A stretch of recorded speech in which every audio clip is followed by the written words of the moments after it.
Yes, guys, welcome back to another video. Welcome to the George Benson Football Channel. I hope all of you guys are doing good. We have got the shootout studio settings today for this video. I'm not going to lie, I needed some moral support today. I couldn't do this one by myself because, quite frankly, it all popped for me last night. This Chelsea defeat to Leeds has really sent me into the abyss, into the crevasse. It has frozen me in time. I feel disgraceful.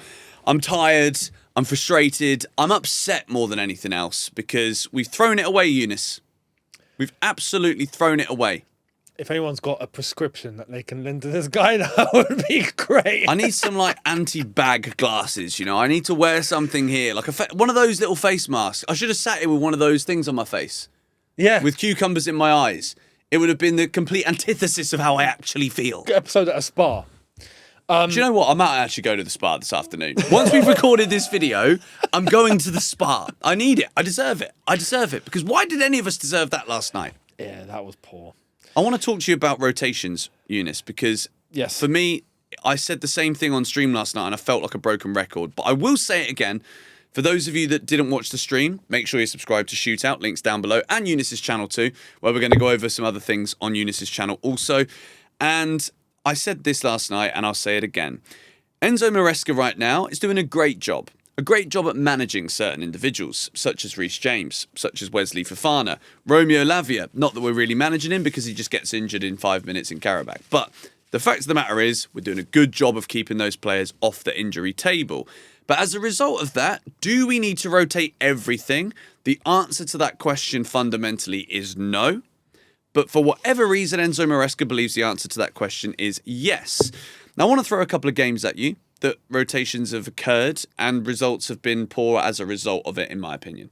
Karabakh, unnecessary rotation, 2-2 draw, should have won the game. Sunderland, we see Tosin in centre-back and we don't win the game of football. I don't think it's too much of a surprise. Brighton, similar. And last night, Leeds United, we have changed almost everything at the back and we have had a stinker. Why? Look, when we talk about rotation, right, there's some people that are looking at it from a black and white lens, right? When it's the right way to do it is somewhere in between and it's within the grey. We have to rotate. But we have to rotate those that need to be managed. That's it. Yeah. You know, if we had our way, for example, Fofana will be starting at centre-back. Easily. Him and Chalobah have formed a really good partnership. They look stable. They look good. Now, because we know of his history and because we know of how much he has to be managed at the moment with the load that we have right now, then I understand, okay, if he's not going to play.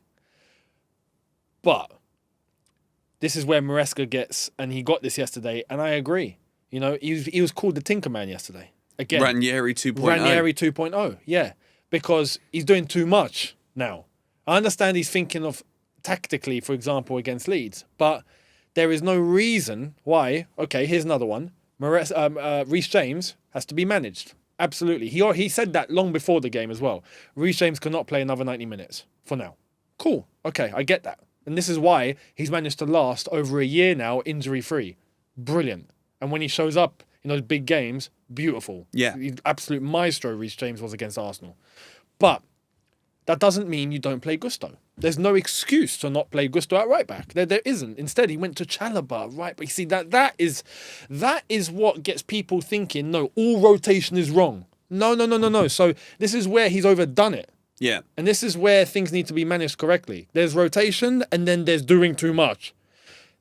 Managing players that need to be managed in order for them to get past this seriously heavy schedule, understandable.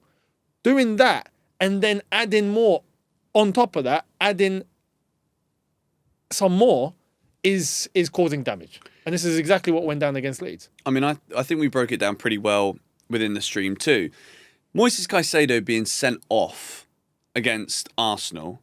You mentioned this to me and then I brought this up in my preview. Could be a blessing in disguise in terms of managing Caicedo. Because he's been playing through an injury. He was playing through pain, yeah. Then maybe you'd look at the fixtures. You'd think Leeds, Bournemouth, Everton. Arguably, there's a lot of physical battles that will be had in there. Leeds were very aggressive last night. They were very physical. Caicedo would have been a huge help, big time. Everton will be the game where we also see that in full effect as well, without Caicedo. But in my opinion, when you lose Caicedo, you expose the defence by default, right? So in order to rectify that, you can't play Caicedo. So in an ideal world, you just sit Reece in there, because Reece is now apparently in the conversation for the best midfielder in the league. Fair conversation after what we saw against Arsenal. But, okay, we've seen Andre Santos just drop in there and do that role before. I thought Santos was poor. I thought Enzo was poor. Everybody was poor. Mm-hmm. But in order for this Chelsea team to still be coherent, to still understand one another, you just put Santos in there for Caicedo, and then I don't think you change too much in the back line. Agreed. For me, it would have been Sanchez in goal, who I don't think was at fault, by the way, yesterday. Then you keep Gusto at right back, unless that's a conversation we need to have now that Gusto can't do 290s in a row. Make that make sense. But Gusto goes there.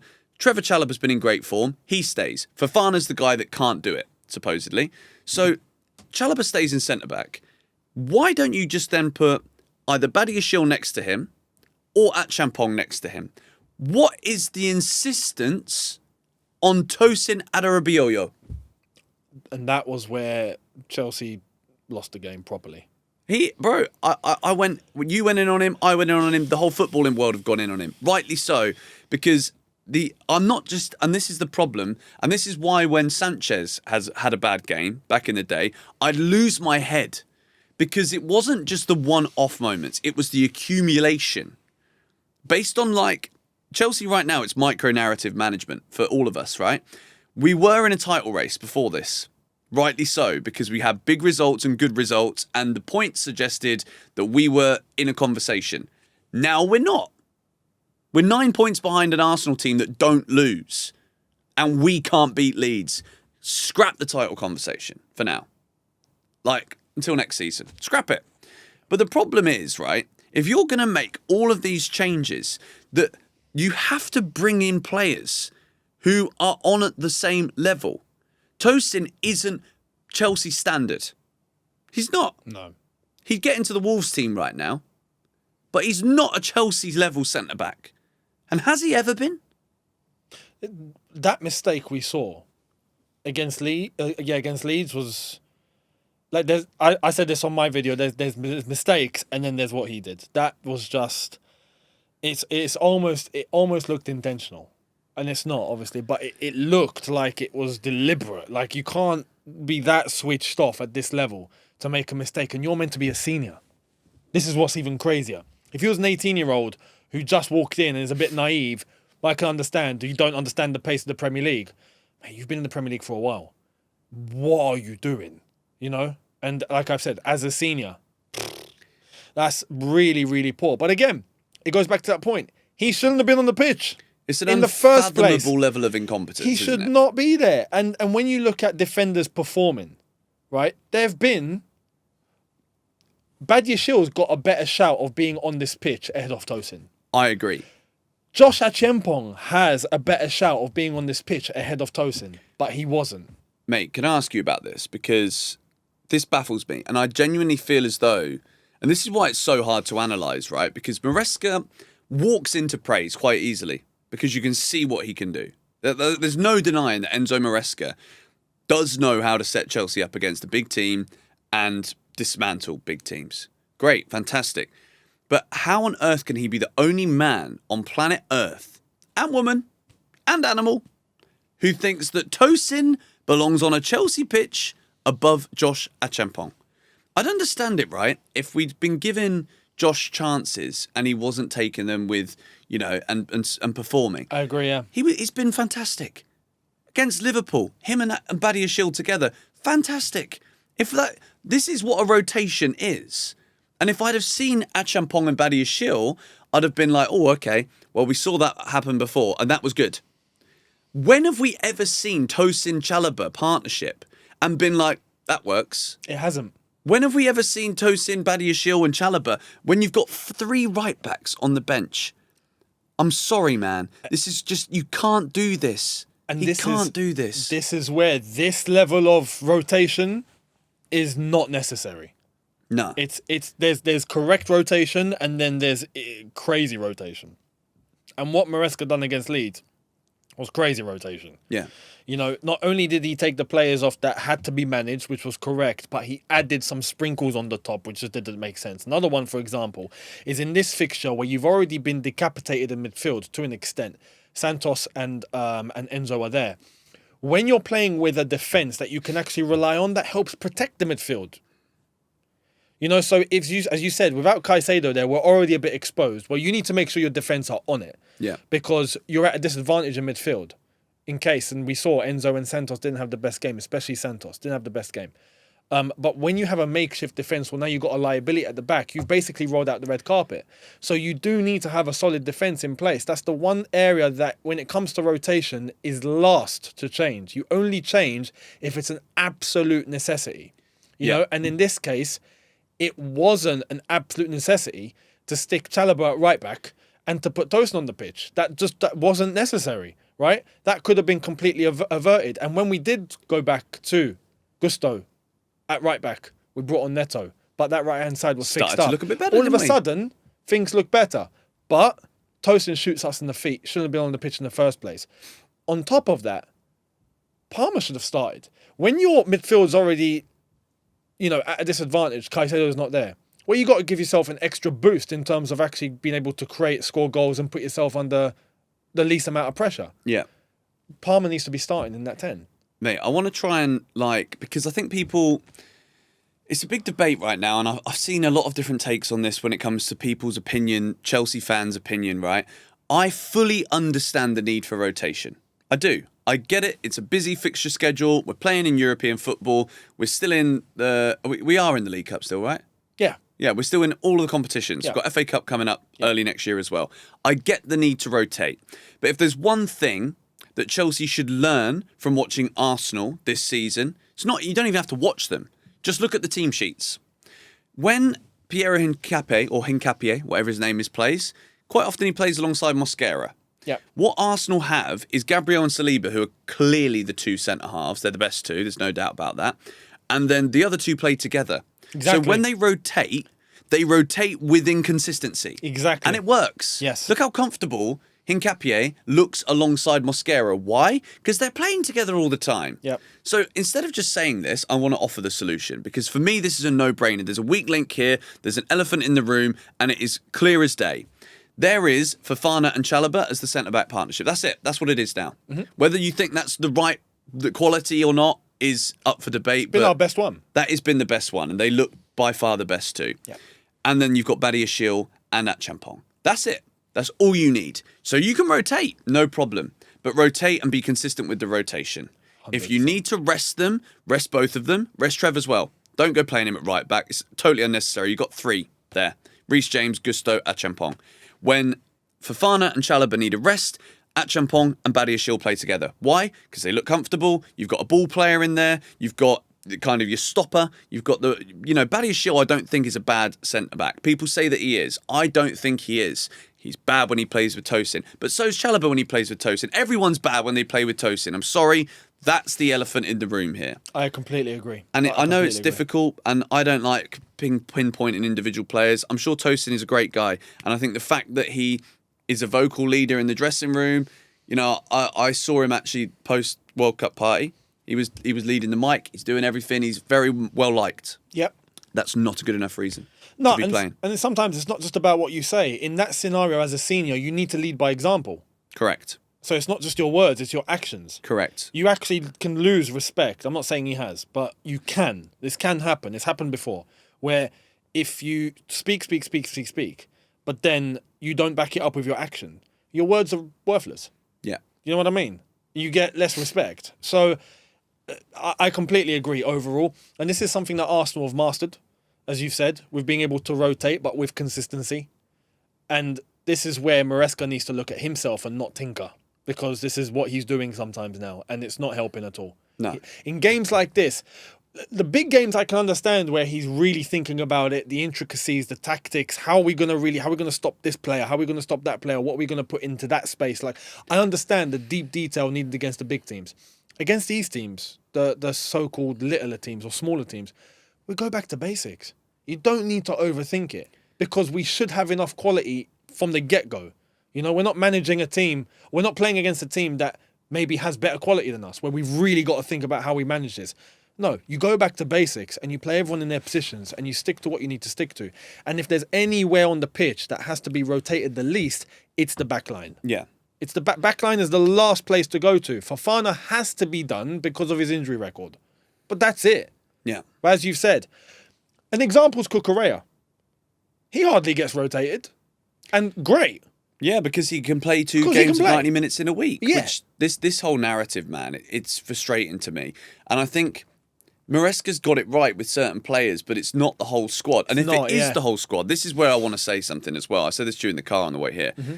If the whole squad really can't do this whole game on Wednesday, game on Saturday thing, well, I'm sorry, but you've got to manage the squad better and buy some players that can.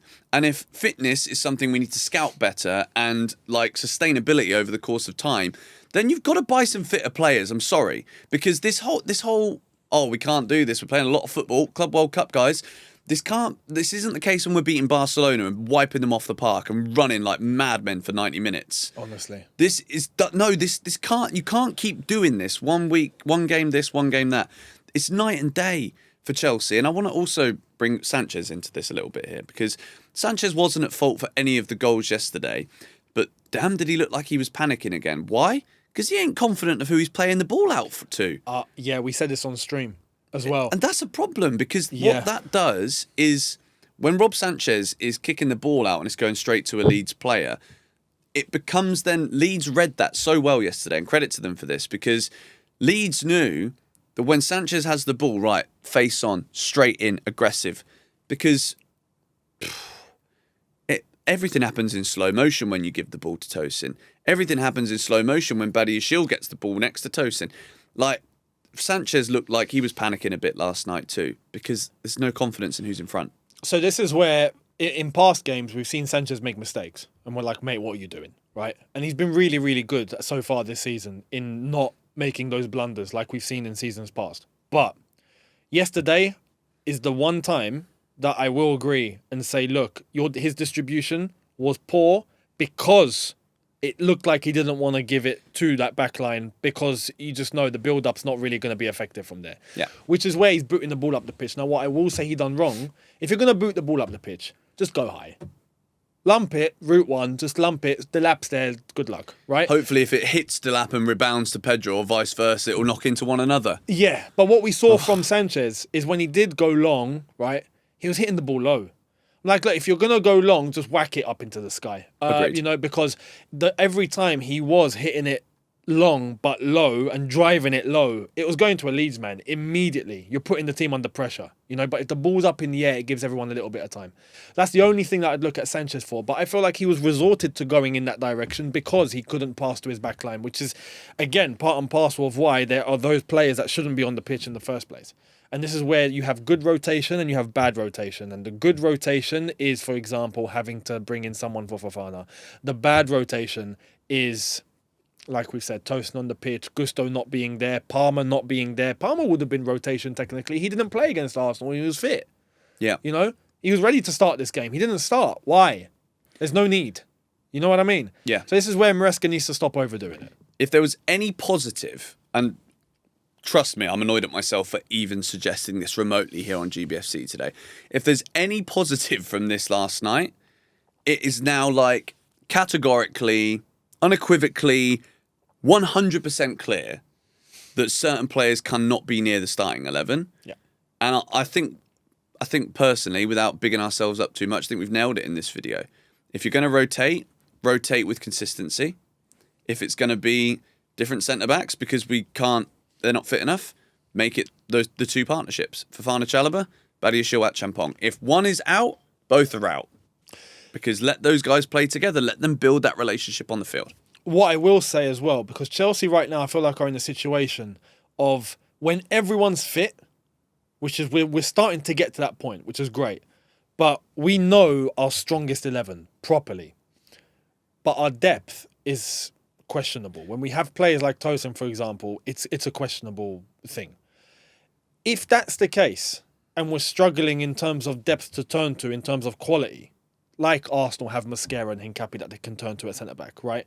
But across the pitch, then those questionable players, we need to bring up in January. And we need to see what we can do in terms of business in January. Because if that's the case and they're just not good enough in terms of quality, then try and sell and try and bring in players. In terms of squad depth, January is a window you can actually use.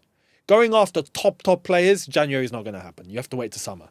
But if you're going to be able to get anyone out onto the shop window and sold and get money in and use that money to invest in some good depth, just like Arsenal turned to Mosquera and Hincapié, that's depth for them. But they've done that on purpose. And that's what's getting them across the line when Gabriel and Saliba are out. Yeah. They're still effective. January is the window to use if we do need to take drastic action. Let us know in the conversation in the chat what you think is going to happen, because by all accounts we've heard, there's not going to be any business in January for Chelsea. Yep. So, unfortunately, the mood is bleak today, guys. This is not good. It's peak. It's 3-1 Leeds. We're 9 points behind Arsenal. I think the Premier League title is now theirs. I think our title race is now over. And we are back chasing top 4. And if we lose to Bournemouth at the weekend, goodness knows where we could end up in the Premier League table. It's back to those conversations again. So yeah, let us know your thoughts in the comments down below. Make sure you check out Eunice's channel, link down below. And Shootout, we've hit over 40,000 subscribers now, and it's continuously growing. We've got daily content going out there. World Cup draw tomorrow. We'll be live on Shootout for that, as well as Chelsea and Bournemouth on Saturday. Thank you guys for watching. Come on, you Blues.